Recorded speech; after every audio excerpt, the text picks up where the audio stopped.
Hello, my lovely edge dwellers. Lucca Hallex here, Power Sorcerer, and welcome to my She Who Knows blog podcast. And I call it that because sometimes I do it as a blog, and sometimes I do it as a podcast, and sometimes I do it as a vlog or a video blog. So today we're sort of doing a video blog, and this will be as you are listening to it, it's going to, in all likelihood, be on my website, which is called powersorcerer.com. And it's spelled Sourcerer, because I help you to find the source of your power. And what this is a series of chats, you could call them chats, I think, that are based loosely around the theme of what's on our learning edge. And I see us as human beings who are constantly expanding who we are and how we are in the world and what we know about ourselves. And the example that I like to use is of a fractal. And I'm going to talk about that in just a moment, because it will help us to understand what it is that we're getting into today. But before I get there, I'd like to introduce my guest today, Deanne. And Deanne, if you could give us your full name and particulars, even before we do that, I'd just like to say that Deanne is part of my extended network of I call my edge dwelling community. And I call it edge dwelling because I believe that we're all living at the edge of what we know about ourselves and what we know about our worlds. And so on the old maps, it used to say beyond this point there be dragons, because that was the part that hadn't been mapped and explored yet.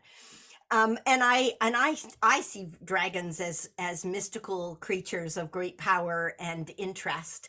And I don't see them as big, nasty, scary things, even though they breathe fire. But it really appeals to me, this idea of territory that we haven't mapped yet. So welcome to the broadcast, Deanne. And let's talk a little bit about who you are and who you bring to the table today. Thank you. That's a great question. Who do I bring today? Hopefully someone just beyond the map. So yes, hi, I'm Deanne. Online, you'll find me as Deanne Michelle. And the work that I do, I call it intuitive synthesis. And this is a term that I coined earlier this year. It came out of a reading, actually, as I found this idea that I am a synthesizer of many ideas, many different types of modalities. I don't tend to choose one thing. At any time in my life, if I look back, I've always been a student of life, much as you described yourself. I really think this is a journey of learning and exploring. And in this most current moment, I'm doing a lot of work at the Akashic Records and birth charts. And today I came on to talk to you about numerology, which is something that I've loved since I was a child. I've always been really interested in numbers and mathematics in particular. That was my subject as a kid. But as I got older, I became really fascinated with things that are not known or that are not directly in front of us. And so it brought me into astrology and human design, and numerology's always been right there alongside it. I've always known that I'm a ruling number 3. And 3 was always my favorite number, even as a child. So there are like interesting synchronicities we find. And as we're at the end of a year right now, it's been really interesting to think about 2022 and what the energy is about, what we're doing right now, and how it's preparing us for next year, the 2023 energy of the 7. So I'm quite excited to be here. It's wonderful to chat about these things and to just explore. I love that we're going to talk about fractals too. That sounds great. Well, we were so let me just talk about very briefly about fractals, and then we'll come back to this. But fractals in the region of mathematics, right? So Wikipedia is one of my favorite places to go because I like it because it's open source knowledge, which really appeals to me as well. The idea that anybody who knows more than what I know about it or what's written on their website can go in and amend it and add to it and add references and all of those kinds of things. So under fractals on Wikipedia, it says In mathematics, a fractal is a geometric shape containing detailed structure at arbitrarily small scales, usually having a fractal dimension strictly exceeding the topographical dimension. So the idea around that is that if we measured the coastline of a country, for instance, like a country, an island country like England, which is how I discovered about this, that if you zoom in on the coastline and get down to smaller and smaller scale, like to that right down to the subatomic level, that what's on the gross level repeats itself. It just keeps repeating itself and repeating itself and repeating itself and getting smaller and smaller and smaller. And so if you were to stretch that out, the coastline would be infinitely longer than it looks like it is when we're measuring it with a ruler or a tape measure. And so I like this idea that the more we explore ourselves, the more we find out about ourselves, but it's still essentially us. It's the same thing repeating, but we're getting to deeper and deeper and more intricate and more unique levels of ourself. So when I talk about this idea of being a lifelong learner and constantly expanding my concept of the wholeness of who I am and everybody else as well, I think that there's such infinite possibility in it. And to me, that's really exciting. And I suspect it's really exciting to you as well, especially since I know about you that you are a lifelong learner, and a hybrid, what I call a hybrid learner. You're learning across disciplines and looking for differences and similarities that enrich all of the areas that we're comparing and contrasting and learning more about. So I should say that you did a numerology sort of taster with me a few weeks ago. And I've always been interested in numbers too. And math was my worst subject at school. Right. And I think it had a lot to do with how it was taught. And I think that if the mystery and vibration of numbers had been explained to me right at the very beginning, I would have found the whole thing easier. I also have I think it's called dysnomia, which is a form of dyslexia that has to do with numbers, numerals. So that made things much more difficult for me in school. But I remember reading a book probably about 30 years ago now that was about sacred geometry and numbers. And the numbers were explained to me as concepts, not just numbers that you add up or subtract or multiply or divide, but numbers as concepts and therefore as vibrations. So when you talked about the vibration of a 7-year in 2023, that is really intriguing to me because I work in the realm of information and vibration, energy. So I'm really curious to see where we have overlap and what we can find out about today. So you said that you're a 3 number. So how does somebody know, and how did you originally find out that you were a quote unquote 3? Well, originally I didn't know I was a 3. I just always thought that 3 was the best number. It was sort of a feeling of a child. Yeah. You know, what's your favorite number? What would you What's your pick? 0 favorite to color? 10. Yeah. Yeah. What's your favorite color? And I had this like knee-jerk reaction to the number 3. I always really liked it. And to find your ruling number, you basically just reduce your full birthday down to a single digit, or actually a digit from 2 to 11. Yeah. So if my birthday is December 27, 1980, then I add up a 1, a 2, a 2, a 7, a 1, a 9, an 8, a 0. Yeah. And what I end up with is 30. Yeah. 30 is above 11. So I'm going to reduce that 30 to 3 plus 0, which is 3. Yeah. And so that's how I arrived there.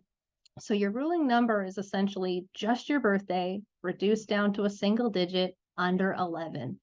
And so that's kind of interesting that we go up to 11. I think this is one of those things in numerology that can be argued. Some people will say, oh no, it's 1 to 9. And some will say, no, it's 2 to 11. So I work within the 2 to 11, and that's because I take a much more spiritual mind frame around the numbers. And I believe that the path of numbers keeps growing to 11, and Mhm. that 11 holds within it the capacity of 2, but Mhm. also a highly intuitive and spiritual scope. So when I'm looking at ruling number, I'm going beyond 9 so that we can get into a little bit more of this spiritual understanding of the 1 and the 2 as they've evolved. So So this hopefully that helps speaks a to bit. the lens through which we look at anything, because I've heard astrology explained in a similar way, that there's Eastern astrology, or Chinese astrology, there's Indian or Vedic astrology, there's Western Yes. astrology, and so we look at it in different ways, and then there's also there's two, as I've heard it explained, two different sets of ruling planets, and there's like, so there's all kinds of things. So really, it depends on what we're looking to get out of it, what I think so. mindset we bring to it, that has a lot to do with what we're going to take away from it. So Totally. it's just like in newspapers, you see, might be numerology, it might be astrology, but it's like grossly simplified, which is really not that useful other than for entertainment purposes. Exactly, like horoscopes in the paper, very Yeah, similar thing. yeah, yeah, Yes, yeah, yeah, exactly. yeah. So when you look at a three, Yes. how has knowing that you're a three, since you've known that you were a three, how has that impacted your life? What does it do for you to have that knowledge? That's a great question. I would say that I really started to integrate the knowledge much more once I started to learn on purpose about it. I had a numerology reading a few years ago, and there were things that stood out to me from it about learning these ideas. Mm. Um, and one of the things I remember them telling me back then was, you're an amazing manifester and you have so much abundance as a 3 and you're a creator. And the challenge I was having with that was that I didn't feel that way. It didn't sound quite right. And as I sat with it over, like I went back and listened to it again, and I remember thinking, oh, that's interesting. I can see how I do that for other people, but I don't do that for me. Yeah. And then I started to see that there's sort of this difference, that I sort of lay my life in two fields. One is me and how I take care of myself, and the other is how I show up in the world for other people. And so that was actually quite startling for me. It gave me insight. And then once I became a student of numerology and I got to dig more into 3 and I learned about actually feeling the numbers, then it became really clear that why I'm not experiencing it as manifesting and abundance is actually because I'm standing in the shadow energy of 3. Because what is true is, just like in astrology, where we have the shadow side and the light side of planets and aspects, the same is true in numerology. Every number has a shadow, a challenge, a block, and those are the keys actually to the thing you're trying to unlock. It has a magnetic component to it, that if you understand that shadow and what you're trying to get, I ask people this question all the time. All the time. One of my favorite questions is, what am I trying to get right now? Mhm. And so if I'm in shadow and dealing with something I'm not enjoying so much, that'll be a question I'll ask. What am I trying to get right now? Mhm. Because the underlying piece is probably the gift, the abundance, but I'm sort of caught in an indecision, or I'm caught in, one of the shadow aspects of 3 is impatience. So a gift is I manifest, I'm abundant, I give birth to things, like 3 is known as birth. But in the shadow, I'm standing here going, I'm doing all these things and nothing is happening. And then the impatience creeps in, and I might feel like I need to change direction. So that's a really good moment for me to understand, am I kind of getting ahead? Am I kind of trying to force things when I could be a little more patient and let them show themselves to me? So that was a huge learning, and one of the big gifts of learning about 3, so that I can get through the impatience part.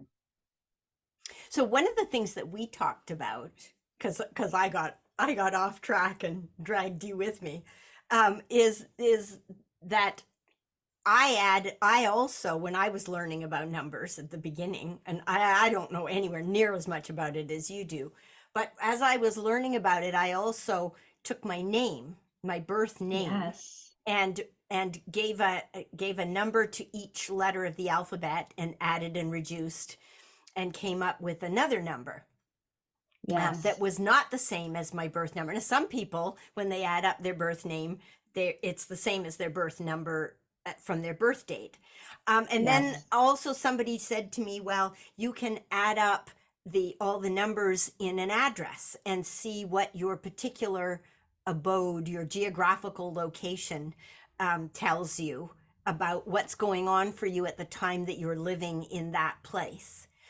And Mm. you can also add up all the numbers of your life partner or your child or whatever and see how that. So then we get into this is like fractal stuff, right? Then we get into the Totally. infinite number of possibilities when you start combining this information.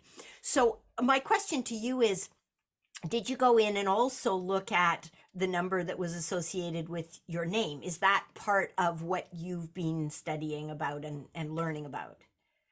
Yeah, I did get there actually, and it was really quite fun because I looked at my first name, I looked at my full name, Mhm. and then I looked at the name that I represent myself on online, which is Deanne Michelle, which is my middle name. And I made that decision about being Deanne Michelle somewhere around 10 years ago. And it was a business-based decision because I was in human resources and I was becoming a teacher. And I didn't want, employees or parents, or I wanted my own personal life. And that's challenging to do in those Yeah. roles. Yeah. And so I decided I'm going to be Deanne Michelle. Very few people will find me. This will be how I do it, and it's worked well. And then when I did the numerology, it made so much sense to me actually, because my first name, Deanne, is a seven, and seven is a teacher. And this is what 2023 is. I will talk more about 2023, Mhm. but the seven came forward. And anyone who's ever known me will always say, Deanne's a teacher. I've been a teacher since I was a small child. So it's Mhm. a great number for that. And then my first and last name was very interesting because it breaks down into my parents' numbers. My dad is in there as a 9 and my mom's in there as a 6. Yeah. And I thought, oh, look at that. There's some karma with my family. Mhm. But then when I went to Deanne Michelle, I can't remember what the number, I think it's of 10 or something. I can't remember in this moment. But when I put it together, I went, oh, that's interesting because it's softer, energetically softer Mhm. than my legal name, Mhm. but it's also more representative of the spiritual underpinning of what it is that I'm trying to bring. Mhm. And so I went, oh, that's so interesting. Some of these things happen by accident. Sometimes I know Quote many unquote people like accident, you. right? Yeah. Yeah, Yeah. right? Like serendipitously ahead of its time. I didn't know that energy. And then as I was picking my business name, there it came in again. Okay, well, do I change it? Do I go to my first and last? And Yeah. I thought, you know what? I've been Deanne Michelle online for a decade. Mhm. That's how I have a following at all right now, though it's beginning. And I feel really I feel like this name, the softness of it, it's approachable. I just thought, you know what, I'm gonna leave it. And so when I did numerology, I went, oh, that's a really great Mhm. um validation that that's a good number for me because it's a number I don't have in my chart already. So I guess that's really the reason I hear people would change their name or add letters or change letters, is because it diversifies your grid. When we do your birth grid, we Yeah. lay out your birthday in a chart of numbers and Mhm. we look for the holes or the gaps. Yeah. And so I think it's a really great way That's if where you you, can change something, right? Because you can't change your birth yes, date. It's your birth date. That's that's going to right. be that's going to be fixed. But what you do Exactly. within that, what is within your control to change is your name, is your location, is your name of your business, is yeah. Yeah. Exactly. And so we can actually add numbers to our chart essentially Yeah. by balancing it out in this way. Yeah. Yeah. So in astrology, you have a birth chart, And then Yes. you also, and I mention this because I think it's probably fairly familiar to most people. And then you have what they call transits, right? Which gives Yeah. you, it's like a spotlight on what's going on for you now in the present time, just a little before, just a little after, but within that window. Is there something like that? Because you mentioned we're coming into a 7 year coming up. Yeah. And so this might be something that people would say, well, I had my birth numerology done, my life numerology. Now I might want to come back to somebody like you and say, I want some more insight into what's potentially what the circumstances are, what the opportunities are for me coming into a new year, and what I might be letting go of from the previous year. Totally. So I'm curious Yes. about that, and with it, this idea that so I'm a six. Am I taking my six, and what happens with a six going forward into a 7 year, um, as opposed to a three going forward into a 7 year? Totally. It's a great question. So I do believe that there is value in revisiting our numerology and our charts, especially around a birthday.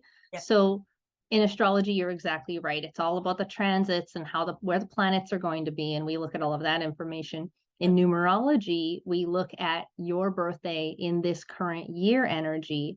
So for example, if I'm December 27th, then we're going to look at December 27th, 2022, and break that into a number, into Yeah. one digit. Yeah. And so what's really interesting is you're right. This year's been so 2022 is a 6 year. Mhm. And in this year, we've been working a lot with harmony, harmonizing, whether that's the polarity, the masculine, feminine. There are many places. And then I've been talking a lot about karma and a Mhm. lot about personal patterns and things we still do. And so for this year, you could look at your birthday and add the 2022 at the end instead of your year, or replace it. And so I believe for me, it's a 9, which is quite funny because with my birthday being right at the end of the year, that doesn't click in until my birthday. So this is sort of a funny one. If your birthday's in June, then half the year you have one number with you, and half the year you're into the next number. Yeah. So that's important to look at. I think of the year energy, the 6, as almost like when we're thinking about fractals, it's like thinking about it as the collective consciousness. Mhm. Every single one of us is in the 6 energy of karma, harmonizing, dealing with polarity, and looking at how we've done things. That's really been a big question this year. And so um, when we take that number of 6 and we sort of intersect it with our 3, if I'm a 3, Mhm. then the ruling number is like the themes that are always with you your whole life. They're the things you're coming up against over and over again. So Mhm. for me, like I said, impatience, lots of creative ideas, lots of birthing things into reality. But then intersecting that with a 6 year of, oh, hey, I'm going to be interrupted a lot by things being out of harmony that want to be in harmony. And so kind of acknowledging that I'm still on my path of 3, Mhm. but that in this year, in this time, I'm going to be facing the same kinds of challenges that the people around me are, but probably in relation to things that I'm trying to achieve, like manifesting let's say wealth. And then how does that line up in a year that is bound to be interrupted with opportunities to harmonize? Yeah. So that means there's going to be a lot of moments where I anticipated this year there'd be Mhm. lots of moments of feeling out of alignment, Yes. feeling like we're being pushed out a bit. Oh, why isn't this working? Why isn't this going how I thought? But I really tried to look at each of those opportunities this year as, what is it showing me? What does this remind me of? Because I know that 6 is part of the past, part of almost like I've been saying to people recently, making up with the past and getting into harmony about the past so that I can now, the past can't be wrong because it happened, and this is an idea we carry around with us, that like, that should have never happened. That was wrong. I don't want that to happen again. And so it's funny when you think about this fractal idea that as you were describing that, going in deeper and deeper, that sounds to me like patterns and repeating old patterns. And it sounds to me like the experience of recognizing, here I am again, but no, I'm not, because I'm also here now. I'm this person now. So I'm not just there again. I have all these resources and tools. And so even though that 6 year had sounded pretty ugly at the front, hearing we're going to be in a karma year, this is not good news. Yeah. But what I understood was I'm going to have lots of resources behind me. I've learned everything I've brought in up to now, and we're being set up for the next piece, for the next steps. Yeah. I believe for you, when I was doing your numerology, I'm pretty sure that your year always follows the current year. So Yes. if this is a 6, you're a 6 year, which is quite cool, but it changes at your birthday. So you'll do half of 2023 in a 6 year, as in your 6 as part of the 7. And to me, that just means it's almost like you're being kind of like, I'm trying to feel into that energetically. It has a really nice flow to it when you're a part of the energy of the year this year already. I was a 6, birth 6, yes, right? I'm a birth 6 in a 6 year. That is a 6 year for me and a 6 year for the planet. Exactly. You're carrying all that 6. It's a lot of 6. That's a lot of harmonizing you must have been doing for us on our behalf and for yourself. And for myself, yeah. And so as the next year begins, you're still in your 6 until we get to your June birthday. So that'll be interesting, because in a way you get to sort of clean up crew the end of this year, you're sort of bringing that into the beginning of next year. You're still going to be working through what's left of that, but with this surge of incoming, I believe there's going to be a lot of pull energy next year, which is interesting. I believe in a 7, we should be anticipating that. When you asked me, like, what's on the bleeding edge of what I'm learning, to me, it's that we're all impacted by the collective. I think that this is very important. That's why it's important to know it's a 7 year, because we're all going to be facing those themes. And then that as we sort of uncover it, we understand that we already have everything we need to go there. And the 7 is all about hearing your own voice. It's a deep trust. It's a deep connection to yourself, and to understanding that that we're being nudged. We're getting messages. We have a feeling. We hear something that rings true to us. I wanted to say at the beginning that resonance is so much of what I sit with when I ask myself, does this make sense to me? It's a resonance question. And that's what 7 is all about. It's all about being here in a way. It is. Because but we'll have to be willing to hear our own voice, to listen to that, and to take leaps of faith. And my own voice is going to be very different than somebody else's voice, because I'm a different person with a different set of experiences at a different time in my life. With a different perspective. Absolutely. Absolutely. And everything we've learned up to now, we're in a 7, which means 6 years ago we were in a 1. So we were starting a cycle. If we went all the way there, I believe that's 2017. 2017 was the 1 year. And I think that's fascinating, because if you think about what we were doing in 2017, there were major shifts happening energetically, and especially amongst women around the Me Too movement. And I remember hearing a lot in 2017, fall of the guru, and being aware of guru mentalities. And now here we are moving into 2023, and the main message is hear your own voice. Listen to your yourself. own inner guru, in a way. That's right. That's right. But we had to get out of that other stuff first. We had to go through. We had to process it, right? Because otherwise we weren't ready. We weren't ready. So isn't that interesting that now these 6 years have been preparing us for what's coming next year and beyond, of course. It's I'm just so fascinated by the number of lenses we can bring to this. It's Um, true. because even just within numbers, there's so many different ways to look at the numbers. And I'm curious about what happens in a culture like the Chinese culture where they have a different calendar from us. So do their birth Right. dates work out as different numbers than if they were to look at their birth date on a Gregorian calendar? And what does That's a that great do question. to the interpretation of the numbers? And do they then need an Eastern interpretation to the numbers because it's an Eastern calendar that came out of an Eastern culture? And I say Eastern on a globe that is round. So Round. what's Yeah. Eastern, right? Yeah, we're Eastern to them. Yeah.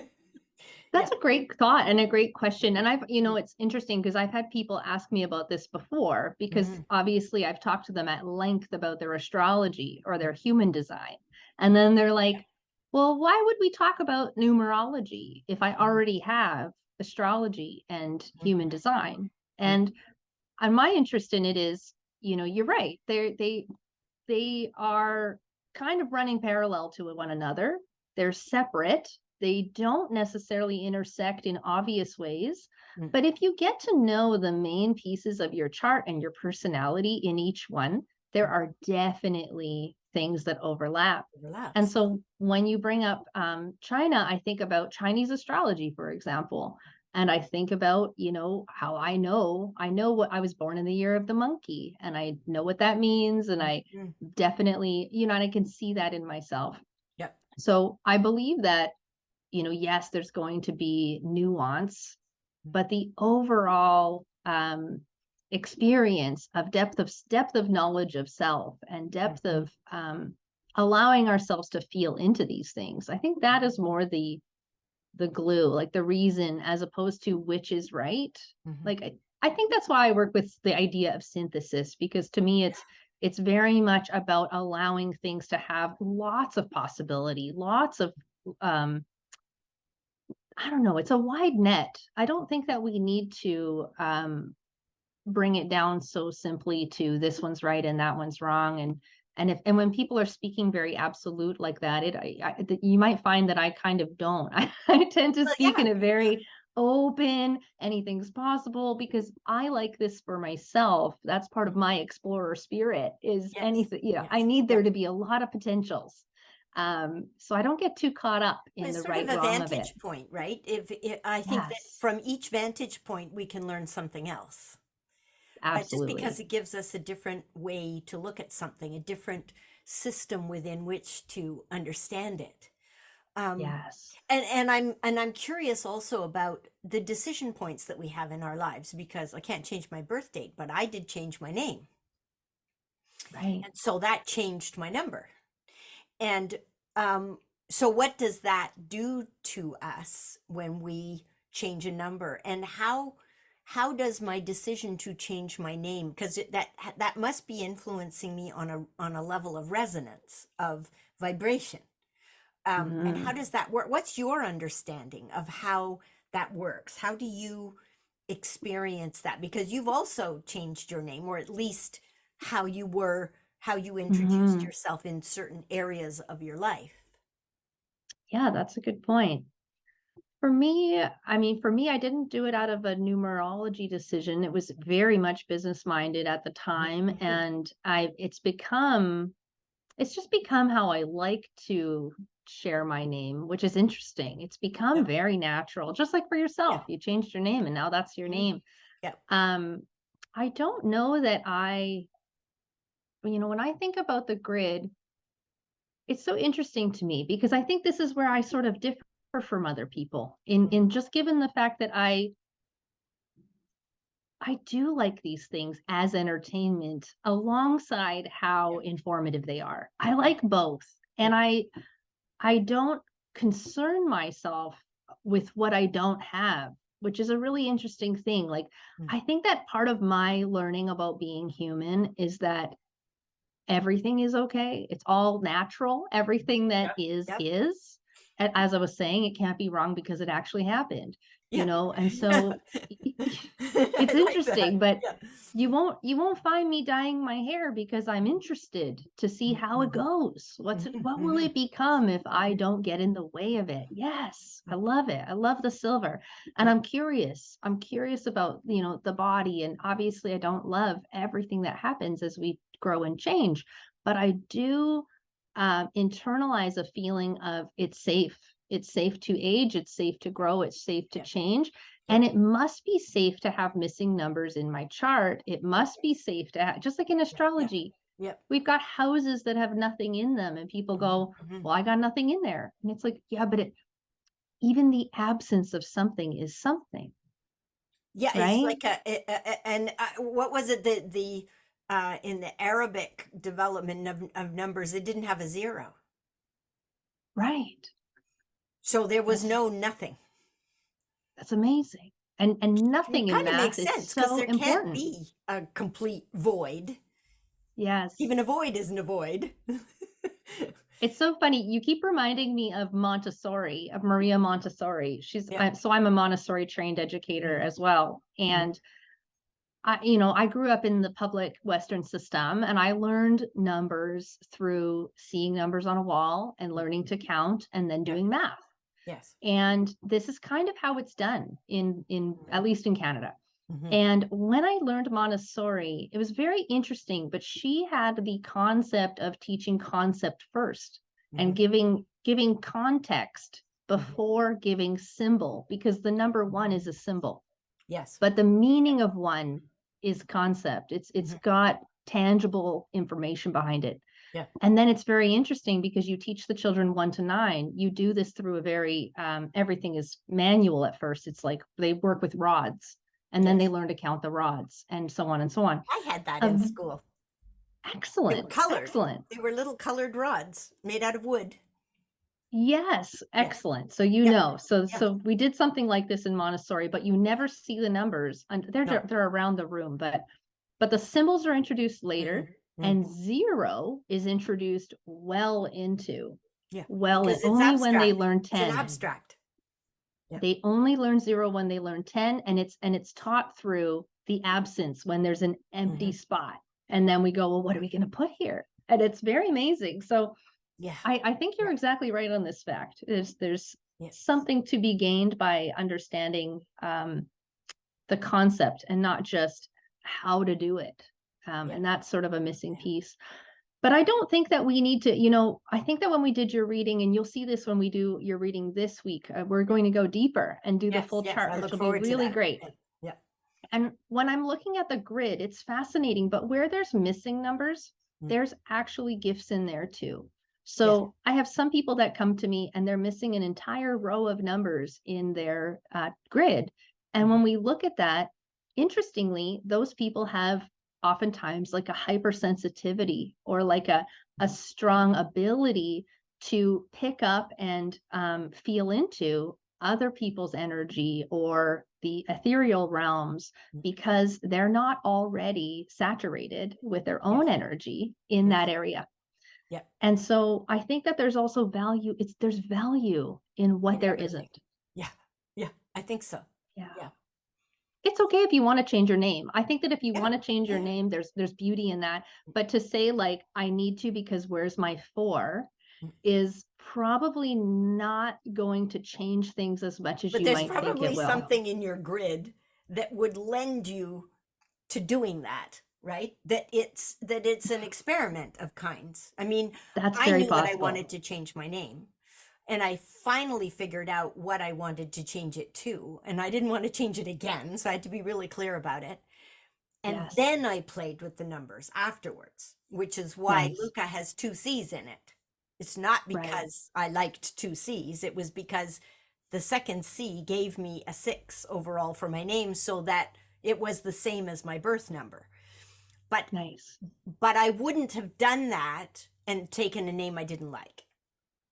Smart. And The that name makes had perfect to, and it sense. was what the name sounded like and what it felt like in terms of resonance in my body. Nice. So And that makes perfect sense. yeah. I Now, think also, those are valid reasons. you talked about being Deanne Michelle for business reasons. Yes. I, um, by happenstance, by mistake, ended up with power sorcerer as a way of describing what it is that I do. And it was Mm. because of a typo. I mean, I was designing my business card with a friend, and she went tick, tick, tick, tick, tick, and misspelled source. And so, uh, and I said, no, no, no, no, we have to leave it. We have to leave it because that feels right. When I went back much later and looked at the numerology of it, everything, all the names I have for the things that I do with people either come out as a 6 or an 8. And the 8, Oh, my understanding of 8, and you can help me clarify this, yeah. is that it has to do with power. Yes. And what I do is work with people's power, their personal power, their power within their professions, their expression of their power in the world. So it's coincidental, so called, that I ended Yeah. up with power sorcerer works out to an 8. Um, Excellent. but it but isn't that interesting? And birth dates, for if you incorporate, you end up with a birth date for your business. Yes. And maybe it's not when you incorporate, maybe it's when you come up with the idea, but there's a date associated with it. Yes. And so we can look at the influences of a number with what you do in the world, and it might have to do with your title, it might have to do with the organization with which you're working, and like it could be any number of things like that. But I love the potential for interpretation and experimentation when we start Absolutely. overlapping pieces within one system or multiple systems. Me too. I actually really like the idea of looking at the chart of your business, whether it's to look at the name or whether it's to look at its birth, its Yeah. conception, or, sometimes I'll ask clients, like, tell me when you went and bought your domain, because that's like the moment Yes. you birthed it.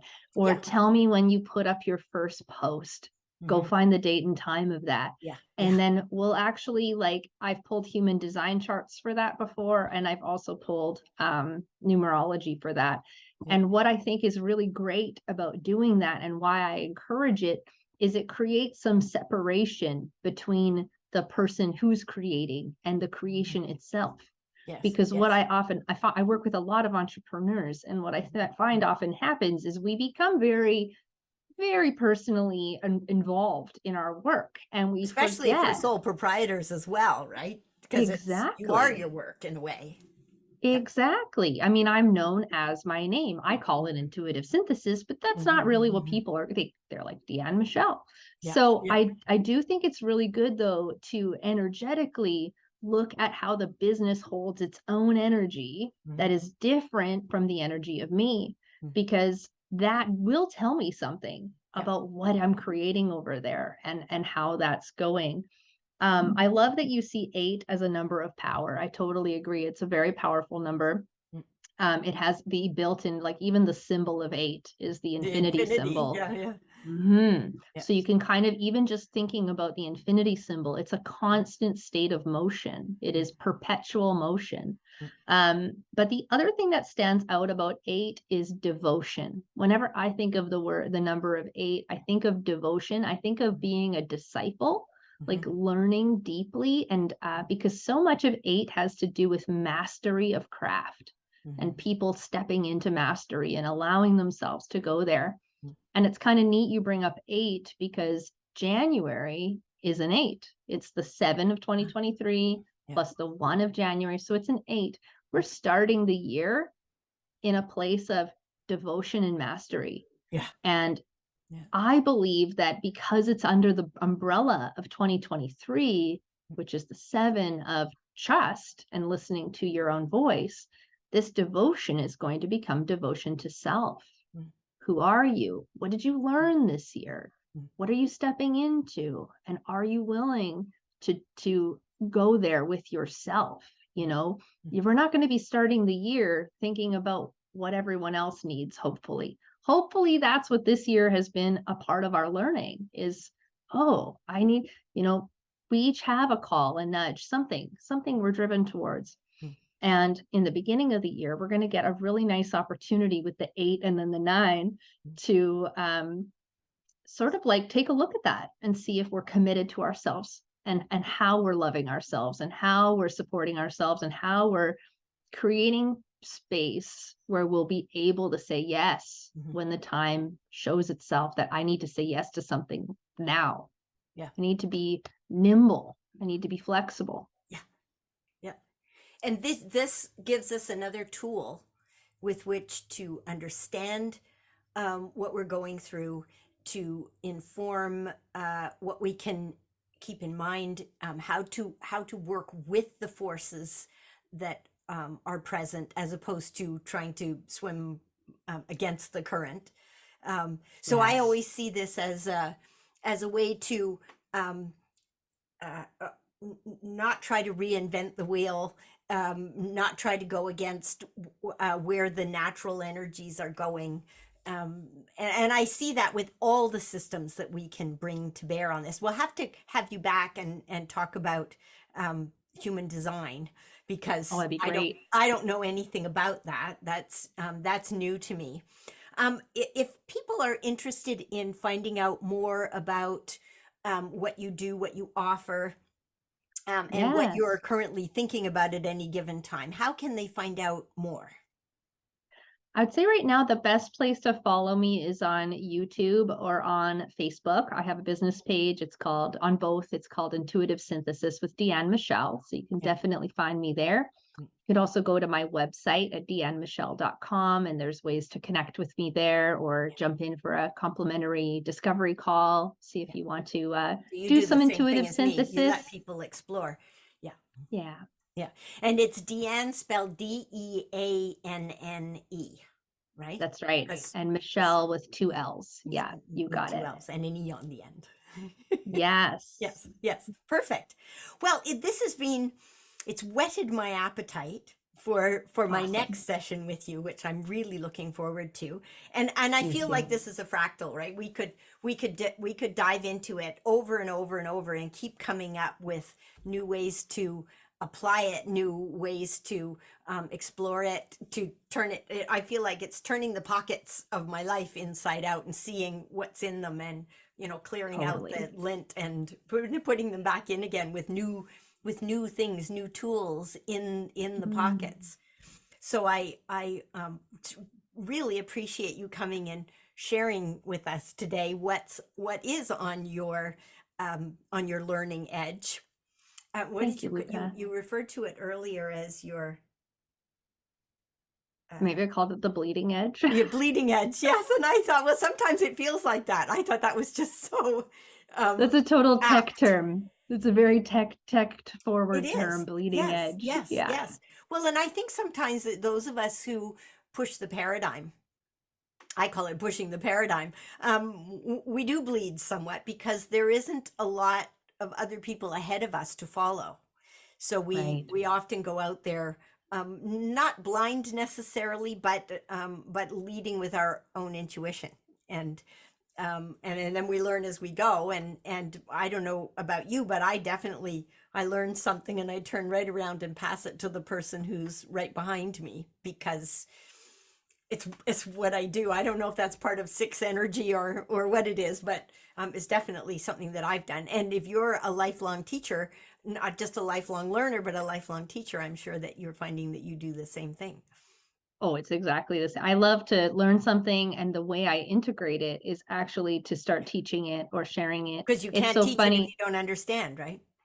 That's right. When I was doing my numerology certification, I started doing readings very early in the course, because I just thought the best way for me to learn these numbers is to start playing with them, which means to start talking to people who hold that energy so that I can understand that. So it has been awesome. Can I leave you with one thought on 2023? Yes.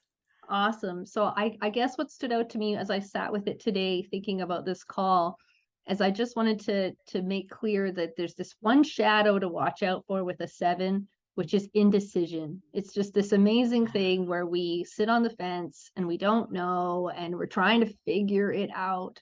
And I will say that this feels like a very, like a deep inner knowing place. This feels like a heart decision time, not a logical mind decision time. So if you're finding that you're caught in the indecision or which one do I do, check in, go a little deeper, ask a different question in a different way. Or my favorite is to go on what I call like energy thought adventures, where I feel into what does it feel like if I choose that? And what does it feel Yes. like Yeah. if I choose that? And they will show themselves differently if Mhm. you play, as opposed to just thinking it out. But if I feel into it, what would it feel like if I did Yeah. it? What would it feel like if I didn't do it? And I always suggest to Now I people have that they live something. with it for a couple of days, like as if they had That's a made good that one. decision. Like just live with Mm. it. Does it feel okay? It's like trying on a pair of shoes and walking all around the shopping mall before you decide whether you're going to buy them or not. Because you can't tell just by standing up in them. Sometimes you have to walk them. Oh, there'd be so many shoes I wouldn't have bought if that was an Yes, option, yes. Lucca. So thank I you love so it. much for being here today on your Thank learning you. edge and also on my learning edge and hopefully on the learning edge for everybody who comes and listens to us today. And I will include your contact information in the written version below this so that people can link to you really easily. And we'll see Awesome. what comes for 2023. I think it'll be an adventure. I think so too. Yeah. Thank you so much, Lucca.